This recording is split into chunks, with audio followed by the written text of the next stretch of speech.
유비가 죽은 지 2년 후에 태어났으며 되려 총나라를 멸망시킨 종해가 유비를 좋아했다. 언뜻 이해하기 어렵지만 종해가 촉에 들어가 보였던 행보는 이 양반이 실은 촉바가 아니냐는 합리적 의심을 불러일으킵니다. 촉을 침공하는 주제에 제갈량의 묘에 제사를 지낸 것부터가 벌써 심상치 않은 일이죠. 게다가 제갈량의 후계자였던 장환의 아들에게도 편지를 썼는데 그 내용이 압권이었습니다. 촉에는 재능과 지혜가 있는 인물들이 많은데 그대와 제갈첨은 초목에 비유되고 있으니 나와 똑같이 천지의 길을 받았습니다. 옛 선인에 대한 존경은 예나 지금이나 중요한 일입니다. 저는 그대 부친의 산소에 경의를 표하려 하니 그 위치를 알려주시기 바랍니다. 지 잘난 맛에 사는 인간이 제갈량의 아들과 장환의 아들을 생뚱맞게 자신과 삼대장처럼 엮은 거예요. 제갈량의 또 다른 후계자인 강류는 촉이 멸망하자 훗날을 기약하며 종회에게 항복했는데 촉도 모르고 그런 강류를 또 어찌나 애지중지했는지 정사에서도 강류에 대한 종회의 감정이 매우 좋았다고 표현하고 있습니다. 거기에 더해 힘들게 차지한 촉당에서도 병사들에게 약탈을 금지시키고 촉의 관리들을 불러 유비의 얘기까지 하는 등 수상할 정도로 우호적이었죠.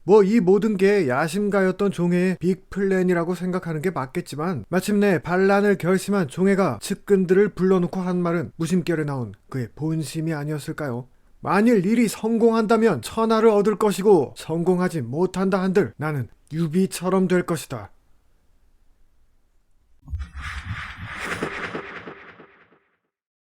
유협은 조조의 신진 참모군 중에서 사마이와 함께 가장 두각을 나타냈던 인물입니다. 그는 후한 초대 황제인 광무제의 후손으로 같은 황족인 유비와도 멀지만 친척 관계가 되죠. 그래서인지 유협은 유비에 관해선 그 누구보다 정확한 판단을 내렸습니다. 심지어 조조보다도요. 먼저 조조가 한중을 점거했을 때 유협은 지금이 바로 유비를 칠 기회라고 주장했어요. 유비는 인거리며 도량과 계략을 모두 갖췄습니다. 공격하려면 총나라를 얻은 지 얼마 안 된 지금뿐입니다. 하지만 조조는 이 말을 듣지 않고 물러났는데 얼마 지나지 않아 지금 칠까? 하고 조조가 다시 묻자 안 됩니다. 이미 촉은 안정됐습니다. 라고 대답했죠. 또한 손권이 관우를 죽였을 때 위나라의 신하들은 모두 촉은 작은 나라이며 명장은 오직 관우만 있을 뿐이니 이제 끝장난 거나 마찬가지 라고 했다고 합니다. 그러나 유협만은 유비는 위엄과 무략이 넘치니 이번 일로 힘을 보여주려 할 것입니다. 하물며 유비와 관우는 겉으론 군신이지만 안으론 가족과 같으니 복수를 하지 않는다면 그게 오히려 이상한 일입니다. 라는 매우 정확한 예측을 했죠. 한술 더 떠 유협은 이 기회에 손권을 같이 쳐야 한다고 주장했는데 조비가 아니 우리가 꼈다가 걔네 둘이 다시 손잡으면 어떡해? 라고 하자 이렇게 답했어요. 아니요, 장담하는데 유비는 자기가 손권을 조지려고 더욱 신나게 몰아붙일걸요.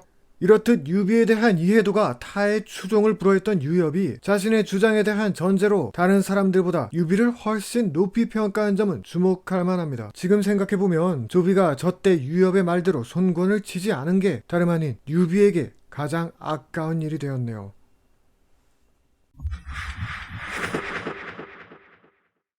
서조의 유력 호족이었던 진등은 어려서부터 큰 뜻을 품었으며 서조의 주인이 계속 바뀌는 와중에도 백성을 위해 최선을 다한 인물입니다. 진등은 도겸을 구하러 와준 유비를 대단히 높이 샀는지 너님을 위해 병사 10만을 모을 건데 서주 안 받으면 나도 그냥 다 치울래요 라는 말을 해 결국 유비가 도겸에게서 서주를 양도받게 했죠. 하지만 여포의 통수로 유비가 쫓겨나자 진등은 조조에게 포섭돼 본격 엑스맨으로 활동하게 됩니다. 이때의 활약상을 소설에서 나관중이 기똥차게 그려냈는데 그 여포가 불쌍해 보일 정도로 철저히 농락하는 통에 되려 진등이 간사한 배신자처럼 보이는 역효과를 낳기도 했습니다. 실제로 뛰어난 능력만큼이나 오만하고 자존심 강한 인물로 알려지자 진등은 자신도 존경하는 사람들이 있다며 적극적으로 해명했습니다. 진기, 진심 형제, 내실이 청정하고 화목하며 덕행을 겸비했다. 화흠, 연모처럼 맑고 옥처럼 깨끗하며 예법이 있다. 조욱, 추악함을 가슴 아파하며 식견이 있고 뜻이 크다. 공룡, 견문이 넓고 기억력이 뛰어나며 사람들 사이에서 탁월하다. 유비, 재지가 출중하고 패왕의 재능을 지녔다.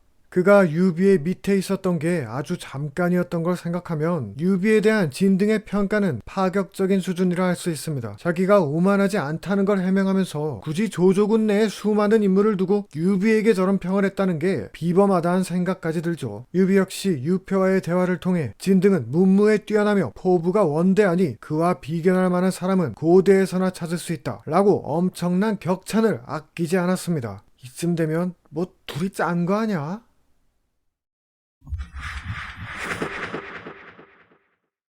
삼국지 팬들에게도 생소한 인물인 원한은 설명하자면 이 난리통 속에서 백성을 가장 사랑한 사람입니다. 그는 인의지사로서 명성이 자자해 원술에게도 공경받았으며 여포를 부끄럽게 만들기도 했죠. 일화는 이렇습니다. 유비에게 추천되어 관리를 시작한 원한은 이후 전란에 휩쓸려 원술, 여포로 소속이 바뀌었는데 기막히게도 여포가 원한을 불러 천하의 유비를 욕하는 글을 쓰라고 명령했어요. 원한은 이를 거부했고 빡친 여포는 무기를 꺼내 위협했죠. 쓰면 살려줄 것이나 안 쓴다면 나한테 죽는다. 지 아빠도 죽인 여포가 살벌하게 협박하는데도 원한은 낯빛 하나 변하지 않고 이렇게 말했습니다. 덕 있는 사람이 다른 사람을 부끄럽게 한다곤 들었어도 욕을 해서 부끄럽게 한다는 말은 못 들었소. 내가 예전에 유비를 섬겼던 것처럼 오늘은 장군을 섬기고 있거늘 내가 하루아침에 이곳을 떠나 장군을 욕한다면 괜찮겠소?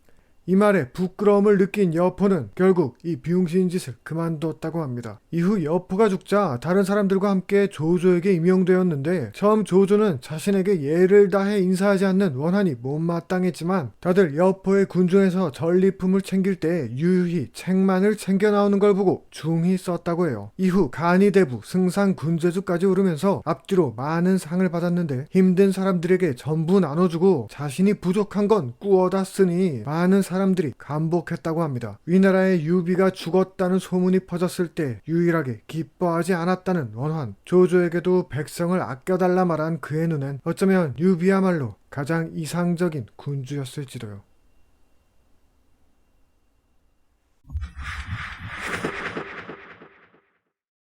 재능 있는 사람들을 아끼고 사랑했던 건 단언컨대 삼국지에서 조조가 1등일 겁니다. 대표적으로 조조의 관우사랑은 전설 같은 미담을 남겼고 자신을 배신한 진궁을 위해서도 눈물을 흘린 사람이니까요. 그러나 어쩌면 조조가 가장 가지고 싶었던 재능은 바로 일생의 라이벌 유비가 아니었을까요? 확실한 건 조조는 거의 첫 만남부터 유비를 아주 남다르게 보았던 것입니다. 위나라 인물 왕찬이 쓴 영웅기에 따르면 황건의 난 이후 벌써 조조가 자신의 고향에 유비를 데리고 있었으며 반동탁 연합 역시 조조는 유비의 손을 이끌고 참가했어요. 하지만 군웅할거의 시대가 오자 둘은 원소파와 공손참파로 갈라져 처음으로 적이 되었는데 자신을 막아서는 유비를 보면서도 조조는 딱히 악감정을 가지지 않았던 것 같습니다. 여포 때문에 완전히 망한 유비가 다시 자신에게 돌아오자 조조는 그 누구도 비교할 수 없는 초특급 대우로 맞아줬거든요. 먼저 유비에게 대뜸 좌장군이란 자기를 내렸는데 이는 당시 조조가 줄 수 있는 가장 높은 직책이었어요. 허도에서 좌장군보다 자기가 높은 무관은 조조 자신과 황제의 장인 동승 정도였죠. 게다가 수레를 탈 때나 자리에 앉을 때나 유비를 자신의 옆에 앉히니 당시 천자의 보호자였던 조조의 위세를 고려하면 그야말로 동탁이 초선을 대하는 수준이었습니다. 최애 책사들인 정욱과 곽가가 유비는 남 밑에 있을 사람이 아니니 죽여야 한다고 말해도 조조는 전혀 듣지 않았죠. 하지만 곧 둘의 관계는 철저히 일방통행이었음이 밝혀지게 됩니다. 결국에도 유비가 천자로부터 조조 암살 밀조를 받은 데다 죽이 되든 밥이 되든 자신의 천하를 그리는 야심가였던 탓이었죠. 유비는 조조에게 받은 군대로 오히려 조조의 서주를 공격해 점거, 조조 입장에선 짝사랑의 대가로 물사대기 맞은 꼴이었습니다. 이후 유비가 결정적인 국면마다 자신의 발목을 잡자 유비 자식은 개챙이들이여! 걘 혼자서는 나 못 이겨! 등의 디스를 퍼부은 걸 보면 남다른 소유욕을 가졌던 조조로선 유비에게 커다란 상처를 받긴 했나 봅니다.